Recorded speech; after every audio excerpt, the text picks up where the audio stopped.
dyan dumadaan ang tilapia mga kasipag dyan. Dyan sa butas na yan. Ano, may natutunan naman kayo. Tingnan nyo para matuto kayo. Tapos yan. Ganyan yan. Yan.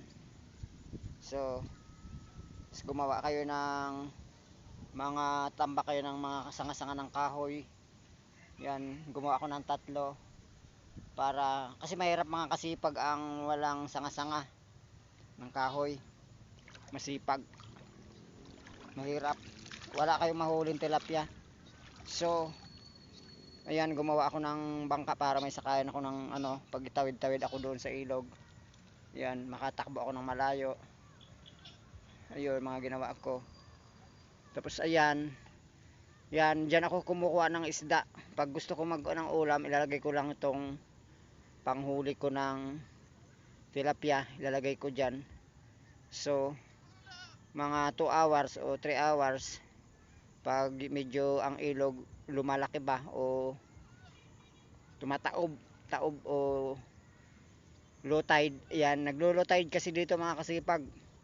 Yan, tumatabi yung mga tilapia dyan, dyan sumisilong. Tapos siyempre lagyan ko ng panghuli, kakain sila, hindi mahuhuli sila. Bali 3 yan mga kasipag. Ayan, ayan,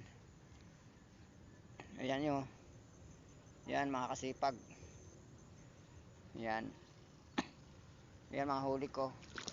Sa hindi pa nakapanood, pamilyar, ayan, gumawa na kayo ng bangkulong panghuli ng isda, screen panghuli ng tilapia para kayo makatipid naman sa mga ulam, sa ulam nyo sa araw-araw. Ayan, dito ko pa ano, yung ginawa kong bangka.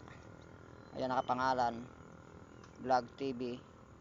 So, salamat at sa patuloy nyong pagsubaybay sa aking mga video. Lagi kayo updated kasi sa sunod na mga araw marami na akong ilalagay dito.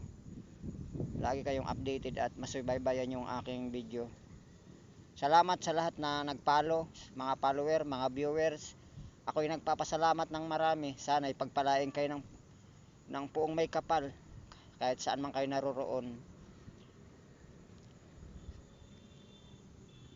Hangad ko ang inyong tagumpay, kapayapaan sa inyong mga buhay.